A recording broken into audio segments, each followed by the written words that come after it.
Making mac and cheese, shredding up the cheese. Chop, chop, chop, gotta chop up the cheese. Chop, chop, chop, cheese chop. So I don't want that stuff in my cheese from the shredded cheese that they put on the cheese so it doesn't stick back together.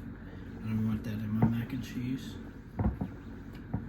And I wish I had a shredder, but I must have threw it away by accident. It happens. So I got a couple of blocks of cheese. Smooth cooking without the shredder. I finally chopped up the cheese cubes, which included Colby, Monterey Jack, and mild cheddar cheese cubes to spread it over the elbow pasta. This is gonna be good. Cutting it up. That's how we doing it.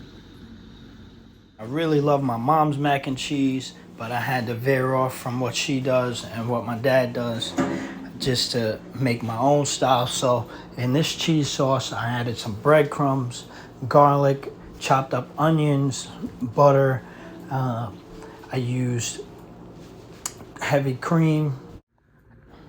I added a bit of light mayo, Worcestershire sauce, a bit of eggs, as you'll see. Some cracked pepper, salt, and condensed milk, some Dijon mustard. Man, this mac and cheese finna be good.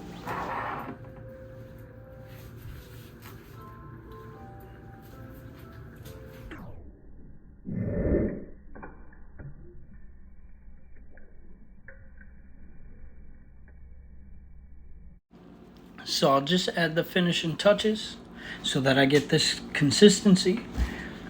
Whip it on up, then drop the pasta in that baby. Look at that. Whip up the pasta until the cheese sauce has surrounded the entire dish.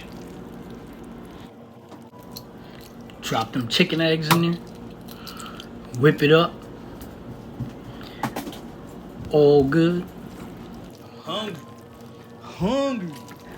Once that's done, throw it in my pan, layer it with the cheese, top it off with the chopped up cheese to give you that cover addiction. Before doing so, drop the eggs in as you see. But man, can't wait to try this addiction. Mac and cheese, homemade, baby. That's what I'm talking about. I'm having way too much fun, and this cheese over this mac and cheese looks really good. This mac and cheese looks really good. I have my doors open for anybody to come over to try some. This is going to be good. I'm sorry, but I don't know about you. I like to cook with my hands. I wish I had some gloves. However, I wash my hands frequently while I'm cooking. And as you can see, this cheese needed, the mac and cheese needed a couple of more layers of cheese. And so I added more cubes as I filled the tin with the macaroni. This way the cheese was sporadically spread out throughout the macaroni to make this incredible mac and cheese. But I didn't have the black gloves, so I'm using my clean hands, and I'll get the mac and cheese ready to throw it right in the oven. The mac and cheese top is covered with cheese. I'm going to take it, throw it in the oven at 350 degrees, let it sit for 15 minutes, and I'll take off the top.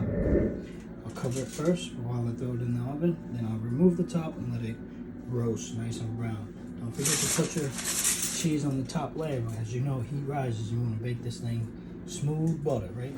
Wow.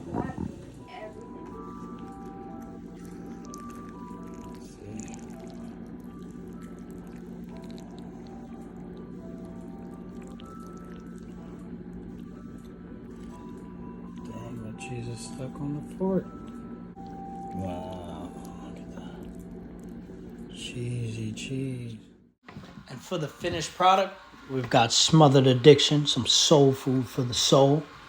come back and catch what we cook up next time.